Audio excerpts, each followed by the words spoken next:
You love golf.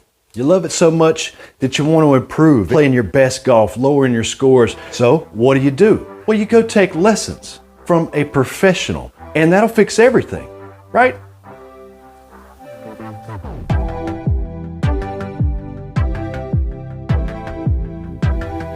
Hey everybody, welcome back to GolfTestDummy, the channel where I use my game to help your game. I'm out here in the lab today, and today I'm talking about lessons, specifically my lessons that I've been getting recently, but how it's going to relate to lessons that you may or may not be taking in the near future.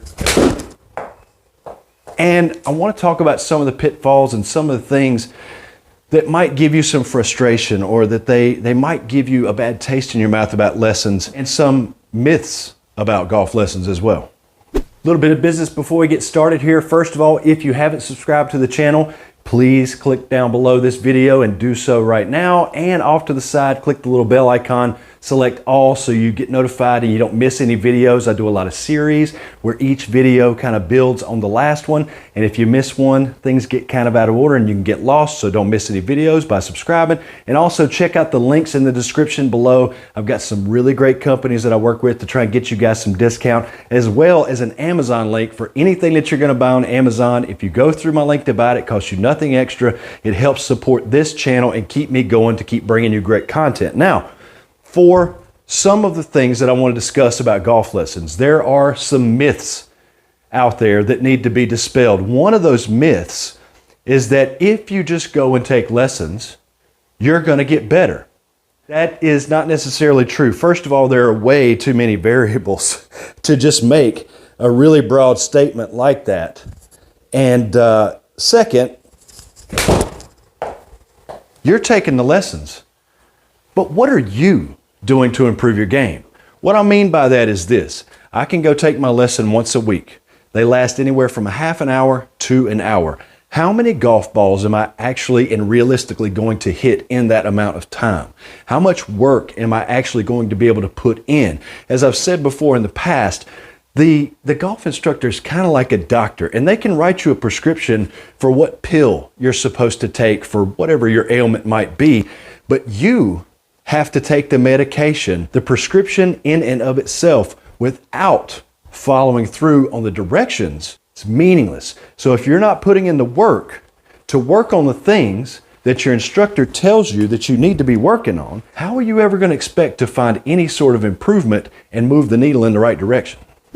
Now, the reason I said in the beginning that just because you take golf lessons, it doesn't guarantee that you're going to get any better at golf is basically there's a lot of variables. I alluded to this earlier. There are a lot of variables. There is, what stage of golf are you at? Are you a total beginner? Are you a well-seasoned golfer who's trying to shave off those last couple of strokes to get to scratch? Are you a mid-handicapper who struggles with a slice? What is your particular situation? We're all trying to get to the same basic destination.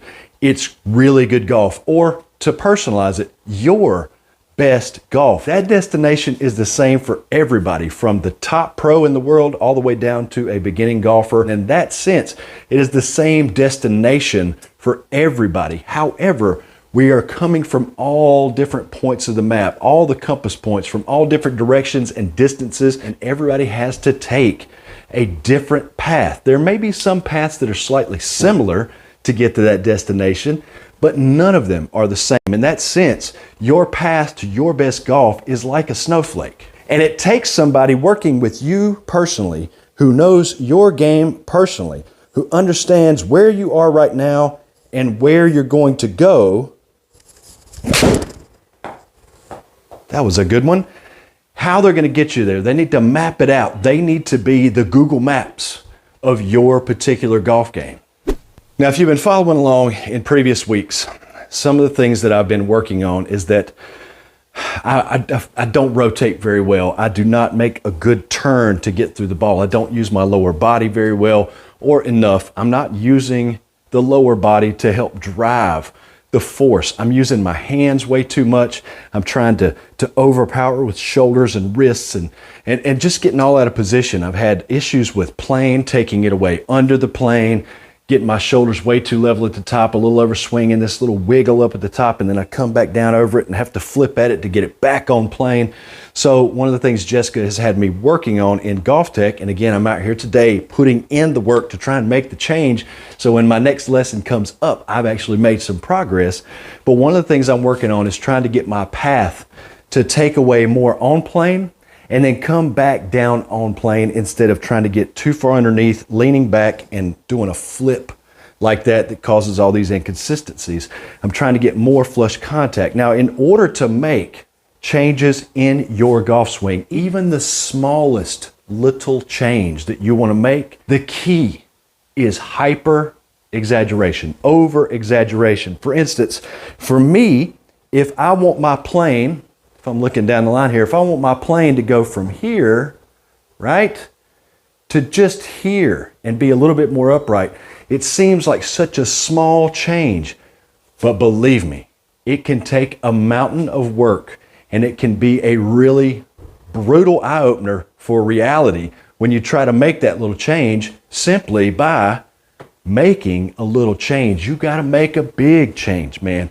You've got to feel, if I want to come more down the plane instead of being under the plane, I've got to feel like I'm taking the club away toward that camera over there. I have to feel like I'm coming back down on this plane. Now, for a lot of you guys out there that slice, 85% of the golfing population slices because their shoulders usually get out too soon and the club starts to come down. It's on the outside of the plane, what they call an outside to in path. You're cutting across the golf ball with an open face, boom, ball starts left, ball go right. So for them, they might need to feel like they are dropping way underneath the plane and coming from way on the inside just to move their plane that much. They might need to feel like their face is completely closed at impact just to get it 2 more degrees from open towards square. That brings me to another point. You have to be patient. It's going to take time. It's going to take time. It's not going to happen overnight. It's not going to change in 1 lesson or 1 week or after 4 lessons and you say, this is not working out, I quit. You've got to be diligent. You've got to stick with it. You got to see it through and you've got to put in the work over that time and you got to be honest about it. If you go to your doctor and you're not honest about what's going on with your body, he's not going to know how to help prescribe the proper medication. You've got to be honest with your instructor, yourself. You got to put in the work and you got to be patient. All right, a little bit more into my own journey. I've tilted the camera down so you can see the golf ball. I hope you can see this. I don't have a lot of room in here for great angles. I'm not going to be able to get down the line, but I'm going to talk to you a little bit about what I am supposed to be working on for me personally. And if you happen to have some of the similar things that I have in my swing, then maybe this could help you. But I've got my golf ball here. I'm going to change clubs. I'll move this up a little bit so you can see it.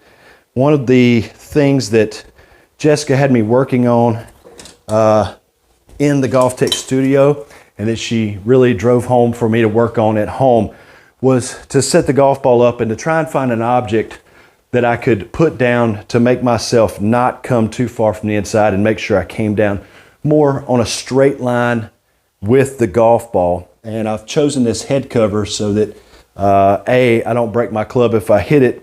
If you saw last week's video, you know I can do that. Or B, break my arm in doing it. So I'm going to set this in here, and I've got a 6-iron in my hand. I just want to try and get this placed. I don't want to make it too difficult on myself, but at the same time, I really want to exaggerate coming down the line with this club more. She wants me to get my takeaway to be more upright and then more straight down while I'm trying to open up toward the target with a little bit stronger grip. Another problem that I have is I get the club behind me a lot like this, and I need to have the club more out in front of me and use my body. It sounds like a lot of things. It is a lot of things. You don't have to work on everything all at once. You can work on it a piece at a time. You don't have to break the entire car down to work on it. You can work on one part of the car at a time. But I'm going to try this and see if maybe I can get the feel to go more up here and then really use my body to bring the club back in and down and more on the plane. I'm thinking about a spot on the outside of the ball, and I'm just going to start off kind of slow. at first, and maybe I'll build up. It's a nice straight shot. You know, probably a 60% effort, I would say, with that swing. With a 6-iron, usually for me is about 170 yards. That one's going out to a total of 155. I did miss the head cover. I did feel like it kind of helped me, but little things like this are important. When the coach puts it in front of you, you need to try and figure out a way to recreate that yourself at home when you're working to try and create those conditions. That's a pretty strong impact. Nice little draw coming in there. That was good contact. That one's going to go out to a total of about 173. So it's about my norm with a 6-iron, I would say. And the great thing about this is you don't even really have to set up a video, right?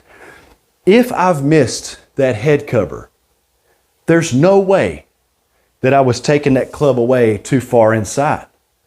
If I was doing that like I normally do, I'd hit the head cover. If I was coming back down from way too far on the inside, again, I'd hit the head cover.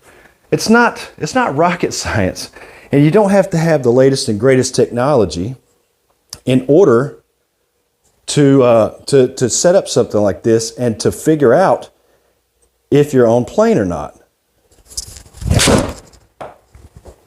Block that one out a little right. Contact not bad. Again, you may only see marginal improvement. You might even have what some people might call an unnoticeable improvement for, you know, several weeks. You might say, oh, this is just a waste of time. I'm wasting my time. But if you don't give this the honest to goodness effort that you're supposed to, and you don't give your instructor and yourself the time that is required, and you don't put in the work to try and develop and work on what the coach is telling you to work on, how will you ever really know if it was going to work or not?